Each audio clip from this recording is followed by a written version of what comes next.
The first presenters we have folks from Breedlove Land Planning. We have Mr. Mike Breedlove, Mr. Alan Wazinski, perfect, and Matt Tanner, and they're going to talk about bioretention.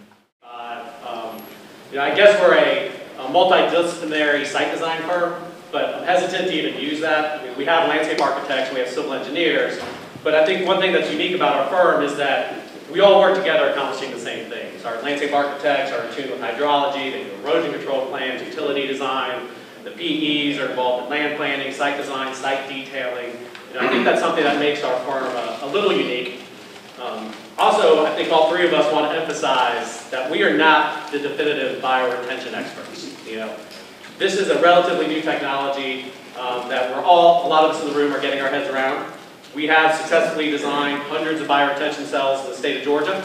We have designed some failures. That's true too. And we're really here today to kind of show you the pros and cons, the good and the bad, and hopefully this is the perfect room to enter into a dialogue of what's working, what's not. We all want to accomplish the same kind of thing, so that's why we're here today. Also, Corey said that if we presented this, that he would cut a whole month off of our site development review period. So that alone, thanks Corey, appreciate it. Use the microphone. Okay. So, I guess in general, there you go. How's that? Any different whatsoever? There we go. Okay. So I guess in general we're going to go through three parts of this presentation. I'm going to start off talking about just basic kind of planning constructs, things you might want to be thinking about when you're putting pen to paper and you're beginning to consider putting bioretention on a project. Matt's going to get into a lot more of the details, the nitty-gritty of bioretention, and then Mike is going to bring it back to a construction phase, show an entire project from beginning to end, what worked, what didn't, some of the pitfalls to look out for during the construction process. So just in general, why do we do so much bioretention in our firm? One, we really believe in its effectiveness. We think that out of all the BMPs in our toolbox, it is a great one, particularly for semi-urban, suburban, and rural sites. When we sit down with owners and we explain to them their regulatory burden for water quality, when we show them an oil grid separator versus a bioretention pond, something that's aesthetic, something that they can take pride in, versus a unit that's underground, it's really a no-brainer. We find that owners really like that. And three, when we talk to our owners about bioretention and we explain the ecological processes behind it, they genuinely get excited, which is a great thing to see. And that's something that a lot of us in this room want to promote, is ecological processes when it comes to stormwater management, and bioretention really does just that. So before I get going, do you want to say a couple things? Keep on going? All right, yeah, because it's going to be like 4 hours of bioretention. All right, so planning, placement, and aesthetics of bioretention. These are going to be 6 general tenets that are very, very basic, and I think most people in the room are familiar with these ideas and probably implement them sometimes better than we do. But in general, when we work to put bioretention on sites, we're looking to, one, expose stormwater, getting it out of conventional infrastructure, getting it into a condition where we can deal with it on a surface. We always look to break up impervious surfaces to the best of our ability. We want to control velocity, control the erosive nature of stormwater runoff, break up the amount of volume as much as we can. We always want to make sure we're specifying proper soils, engineered soils within bioretention. We want to make sure we're designing for it to last a long time rather than just a couple years. And then, of course, plant selection is a critical component of that as well. So, in general, the first tenet, exposing stormwater. A lot of us in this room are used to putting in traditional catch basins, single wing catch basins, 1019As in parking lots. It's a relatively simple thing to do, and sure, it's effective in getting water from point A to point B as quickly as possible. But when you're planning with bioretention, or a lot of infiltration-based BMTs, obviously the first thing to do is to get water out onto a surface. And it's as easy as taking your downspouts, rather than putting them in HDPE or PVC, exposing them out onto the surface, and this beautiful architectural detail from one of our projects. And when you walk into Southface on the south entrance, you'll see a great example of that, the downspouts coming on either side of the doorway into these granite runnels. Take a look at it on your way out of here, very tastefully done. Alternatives to typical catch basins.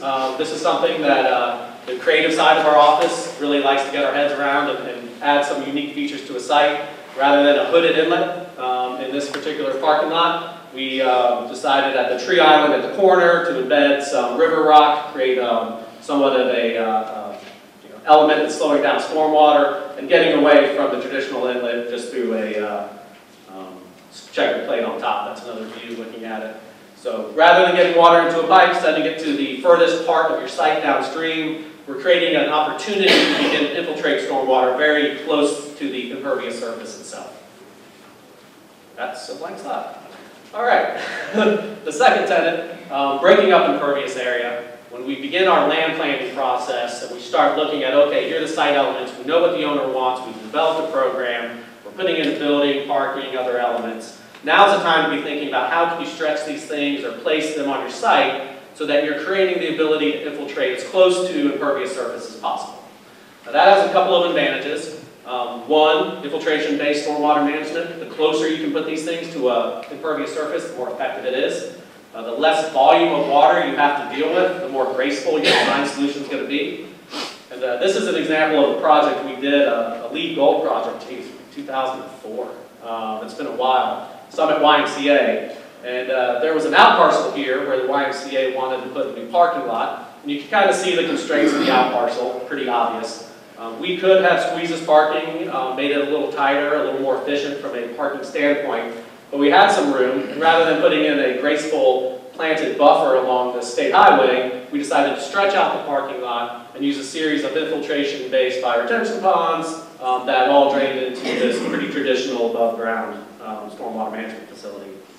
So you can see here, just by getting that extra 8 feet, 10 feet, we got away from the traditional curb and gutter, created a sheet flow condition into that fire retention pond. There's under drains that flow back into the stormwater management pond. Same thing on the highway, getting away from curb and gutter, putting in a flush header curb, sheet flowing into that pond itself. At the corners where we couldn't get water into those fire retention ponds, we created smaller cells that then overflowed into the pond. And kind of a more extreme example of that is Rockville Park in the city of Alpharetta. Here you can kind of see the program at the top of the site. There was a maintenance facility, which you kind of consider a hot spot for the site. A lot of chemicals, a lot of fertilizer, nutrients being used in this area, washing down maintenance vehicles. And then you've got parking, pavilions, seating areas, and all this connects to the Big Creek Greenway. So when we started our land planning on the site, we started looking at, okay, where are the available areas to pop in bioretention, sand filters, green roofs, etc. And so on this 4-acre, 5-acre site or so, we put in 8 different BMPs, post-construction BMPs, as close to impervious surface as we could. This is another advantage of breaking up impervious areas. When you start putting smaller bioretention ponds in succession of each other, if they're overflowing into each other, then just like compounded interest in your bank account, you're getting better quality pollutant control. So using the pretty crude Georgia Stormwater Management TSS spreadsheet, by the time sediment from the hotspot at the top of the site comes to this constructed wetland, we managed to get a 97% TSS reduction. Very unscientific, but that illustrates the point. Controlling velocity. We want to get water out of pipes, but we also want to make sure it's slowed down to a point where we're promoting infiltration. That can be as easy as just check dams, whether it's riprap, whether it's something a little more secure like this, I think this is a fake stone check dam at Rockville Park. This allows water, sheet flow off, and backflow into an infiltration opportunity.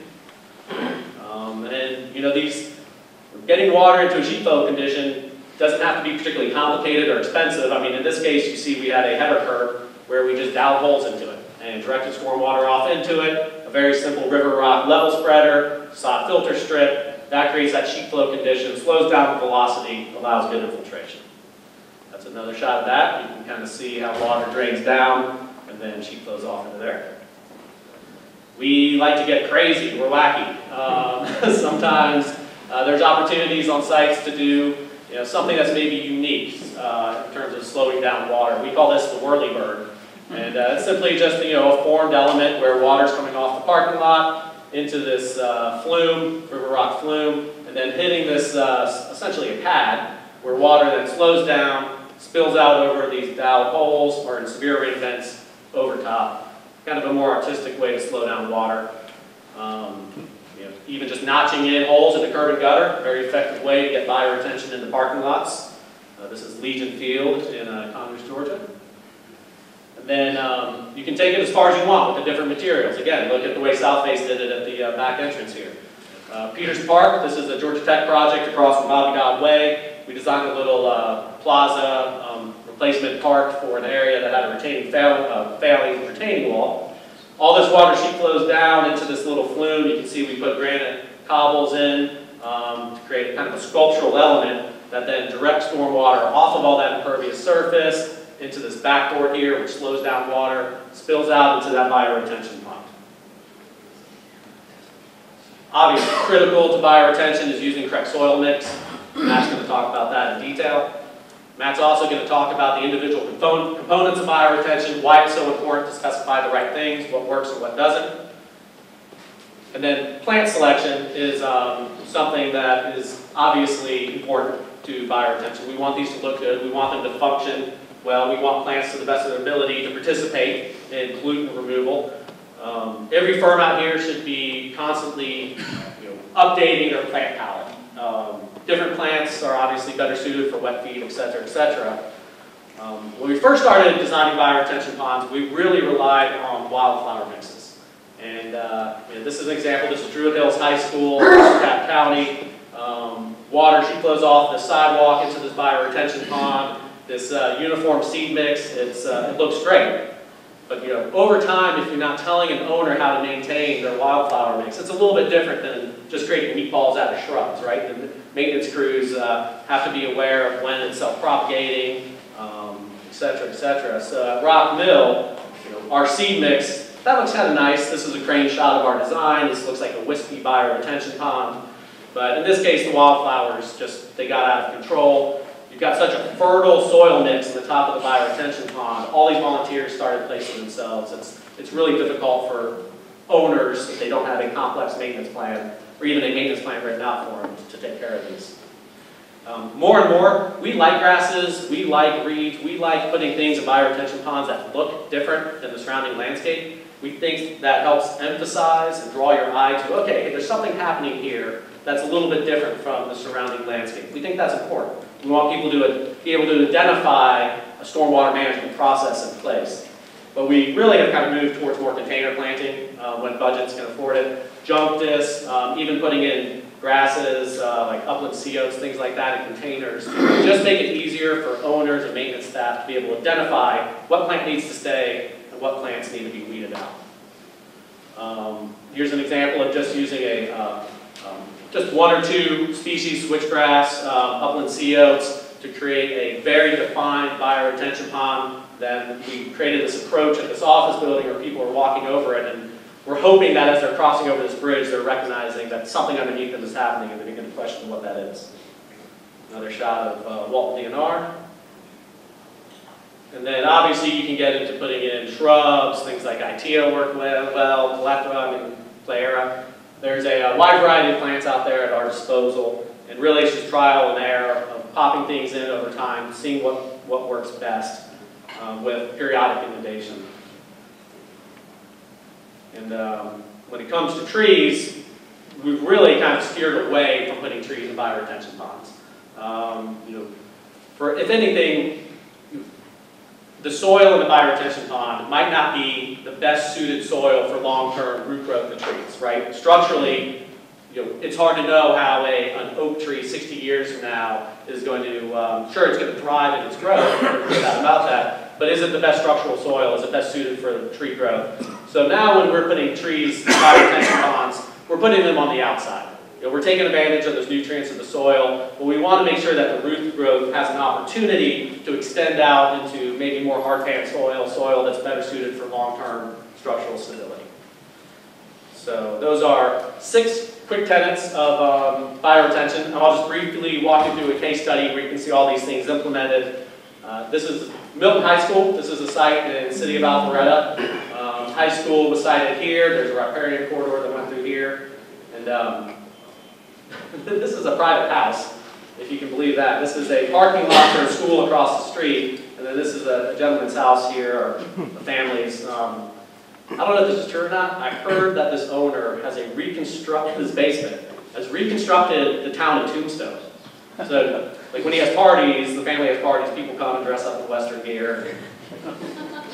I saw him drive the biggest John Deere tractor I've ever seen right through the basement, come out of the other side of the house. It was the CEO of UPS. Yeah, that's a t-shirt. Here's I'm going to bring up our plan. And you can see here we began to look at a massive high school site program. I mean, we're talking about 50 acres, just a massive, 2,000 to 3,000 student facility, stadium complex, track and field, thousands of parking spaces. At a land planning level, we began to look at, okay, how do we meet this program, recognize the basins on the site, where water's going from one end to another, what are the impervious surfaces that we know we have to include, and how do we begin to break those things up into isolated bioretention ponds or infiltration-based stormwater management. And so the result is this aerial here, the massive program. And again, this is a suburban project, so we were able to use the land available to us to pop in, I don't know, 50, 60 different bioretention ponds in between the parking bays, extending across here. Here's a shot of shortly after installation. A wildflower mix going in. You can see these ponds broken up into individual areas. Water sheet flows off impervious surface into it. That's a view from the wintertime. The back of the building, maybe not so apparent to visitors, but you can see these massive downspouts splashing out on the splash pads, using sod as a filter strip to get these into the bioretention ponds in the back. The courtyards, Matt has some good photos of these later. We used native grasses, seed mixes. We did pop some trees in here. You can see downspouts popping through the building underneath the sidewalk. This isn't an aesthetic for everyone. And you could say that this is a pretty sharp contrast to the kind of traditional architecture of the building. But again, this is a design that's made for people to question what's going on outside of these areas. The seed mix we originally put in was fantastic, took very, very well. Again, probably a failure on our part, not to create a long-term maintenance plan. Because if you go out there now, I think maintenance staff are pretty much just mowing through these bioretention ponds, not allowing proper natural propagation and all that. But Matt's going to talk about this project in a little more detail as he gets into the hydrology and components of bioretention.